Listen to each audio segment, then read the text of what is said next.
오늘 말씀은 욥기 15장 17절부터 35절까지 말씀입니다. 함께 읽습니다. 내가 네게 보이리니 내게서 들으라. 내가 본 것을 설명하리라. 이는 곧 지혜로운 자들이 전하여 준 것이니 그들의 조상에게서 숨기지 아니하였느니라. 이 땅은 그들에게만 주셨으므로 외인은 그들 중에 왕래하지 못하였느니라. 그 말에 이르기를 악인은 그의 일평생에 고통을 당하며 포악자의 횟수는 정해졌으므로 그의 귀에는 무서운 소리가 들리고 그가 평안할 때 멸망시키는 자가 그에게 이르리니 그가 어두운 데서 나오기를 바라지 못하고 칼날이 숨어서 기다렸느니라. 그는 헤매며 음식을 구하여 이르기를 어디 있느냐 하며 흑암의 날이 가까운 줄을 스스로 아느니라. 환난과 역경이 그를 두렵게 하며 싸움을 준비한 왕처럼 그를 쳐서 이기리라. 이는 그의 손을 들어 하나님을 대적하며 교만하여 전능자에게 힘을 과시하였음이니라. 그는 목을 세우고 방패를 들고 하나님께 달려드니 그의 얼굴에는 살이 찌고 허리에는 기름이 엉기었고 그는 황폐한 성읍, 사람이 살지 아니하는 집, 돌무더기가 될 곳에 거주하였음이니라. 그는 부유하지 못하고 재산이 보존되지 못하고 그의 소유가 땅에서 증식되지 못할 것이라. 어두운 곳을 떠나지 못하리니 불꽃이 그의 가지를 말릴 것이라. 하나님의 입김으로 그가 불려가리라. 그가 스스로 속아 허무한 것을 믿지 아니할 것은 허무한 것이 그의 보응이 될 것임이라. 그의 날이 이르기 전에 그 일이 이루어질 것인지 그의 가지가 푸르지 못하리니 포도 열매가 익기 전에 떨어짐 같고 감람꽃이 곧 떨어짐 같으리라. 경건하지 못한 무리는 자식을 낳지 못할 것이며 뇌물을 받는 자의 장막은 불탈 것이라. 그들은 재난을 잉태하고 죄악을 낳으며 그들의 뱃속에 속임을 준비하느니라. 정죄의 함정이란 제목으로 말씀 증거합니다. 옛말에 억장이 무너진다라는 말이 있어요. 억장은 억장지성이라는 사자성어의 준말로 높이 쌓은 성을 의미하는데 그렇게 애써 쌓은 성이 한꺼번에 무너지는 것 같은 참담한 상황에서 주로 이 말을 씁니다. 이게 욥의 현실이었죠.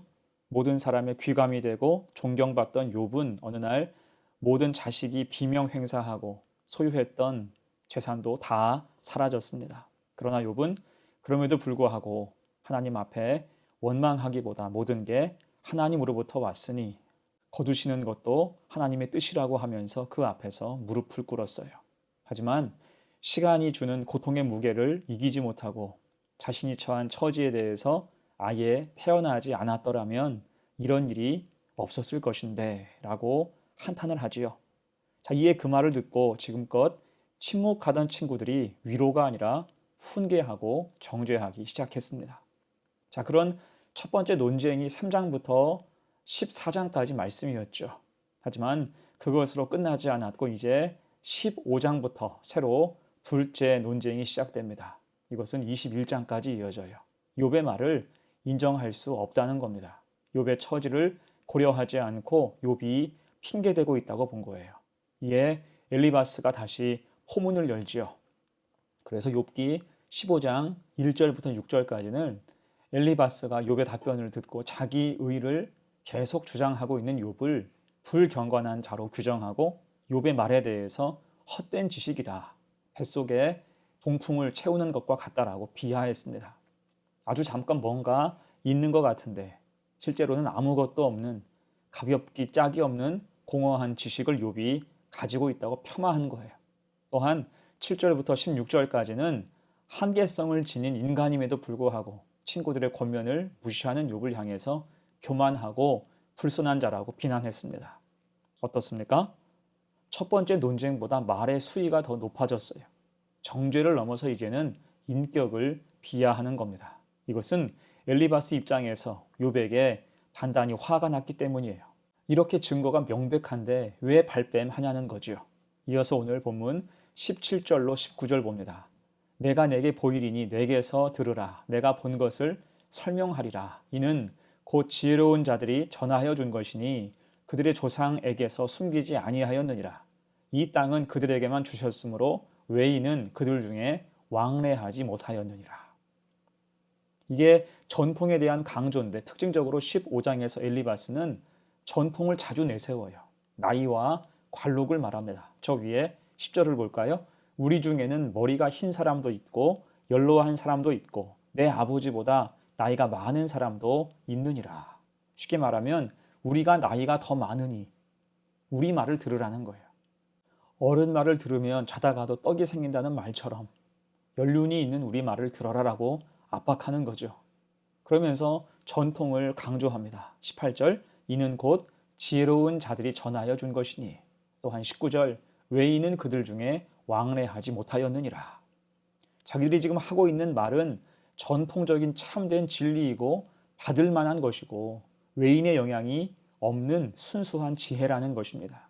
곧 욥이 이 말을 온전히 받아야 되고 만약 받지 않는다면 이방인과 다름이 없다라는 뜻이에요.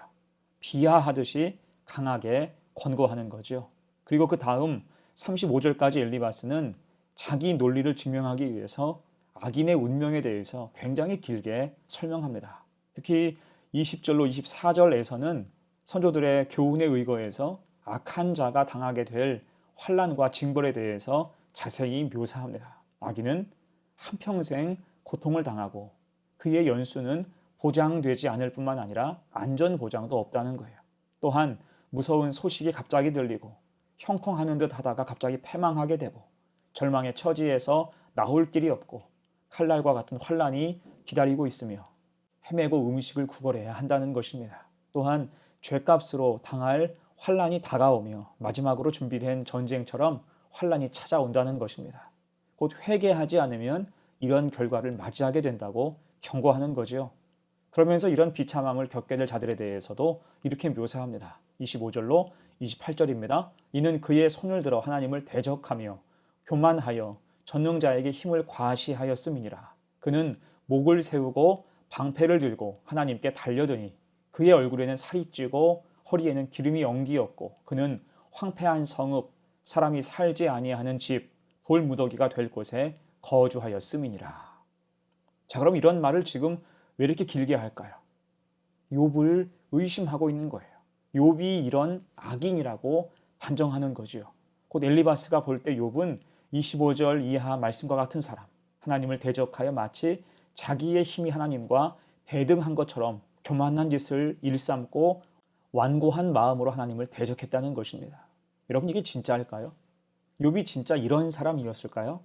아닙니다. 욥은 하나님이 인정하시는 사람이었어요. 곧 이런 주장은 근거 없는 무리수, 하나님의 뜻과는 전혀 상관없는 엘리바스의 확증 편향적인 생각이었습니다. 문제는 엘리바스가 이것을 멈출 생각이 없다는 거예요. 그리고 35절까지 길게 이어져요. 35절 봅니다. 그들은 재난을 잉태하고 죄악을 낳으며 그들의 뱃속에 속임을 준비하느니라. 곧 하나님을 대적하는 사람은 겉으로는 아무 일 없는 것 같고 의로운 삶을 사는 것처럼 보이지만 이미 그런 삶 속에 재난의 씨앗이 자라고 있다는 거예요. 이 역시 엘리바스가 욥에게 욥 들으라고 이런 말을 한 것입니다. 하지만 여러분, 실제로 35절 말씀만 본다면 이것이 누구에게 해당하는 말입니까? 욥입니까? 아니에요. 오히려 엘리바스에게 가까운 말입니다. 지금 엘리바스는 말로 재난을 잉태하고 죄악을 낳고 있으며 그 생각으로 속임을 준비하고 있어요. 그 앞에서 욥은 몸부림치면서 괴로워하는데 아랑곳하지 않고 얼마나 지금 욥을 난도질하고 있습니까? 안타깝게도 이것이 죄가 되고 문제가 되며 하나님의 뜻과는 상관없다는 것을 지금 엘리바스는 전혀 알지 못하고 있다는 거예요. 이것은 그만큼 그의 믿음이 건강하지 못하며 그의 지식이 바르지 않고 그의 성품이 따뜻하지 못하다는 반증인 것입니다. 자, 이에 우리는 주님이 하신 말씀 한 구절을 생각해야 돼요.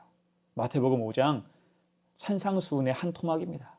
긍휼히 여기는 자는 복이 있나니 그들이 긍휼히 여김을 받을 것이며 아멘.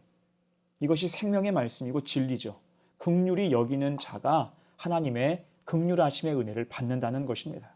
곧 지금 엘리바스는 정죄의 함정, 긍휼을 저버리는 교만에서 벗어나야 한다는 거예요. 여러분, 우리도 간혹 오해 살 때가 있죠. 이유 없이 미움당할 때도 있습니다. 그때 얼마나 답답합니까? 그러면 우리라도 그렇게 하지 말아야 되는데, 우리도 간혹 다른 사람의 삶을 곱지 않게 바라보고 함부로 판단할 때가 있습니다. 존중하거나 깊이 헤아리지 않고 함부로 단정할 때가 있어요. 그때 우리는 주님의 긍휼, 우리를 있는 그대로 수용해 주시는 주 예수 그리스도를 생각해야 한다는 것입니다. 주님은 우리의 모든 삶을 포용하시며 우리를 위해서 십자가에서 돌아가시고 물과 피를 다 흘려주셨어요. 그 앞에서 우리는 소망을 찾고 위로받아야 됩니다. 불필요한 오해로 힘들 때 주님 바라보며 힘을 얻어야 돼요. 또한 우리의 언행도 돌아봐야 됩니다. 나의 짧은 생각으로 다른 사람의 삶을 판단하고 함부로 정죄하지 않았는지 헤아리면서 우리가 범할 수 있는 오류와 교만에서 적극적으로 벗어나야 하는 것입니다.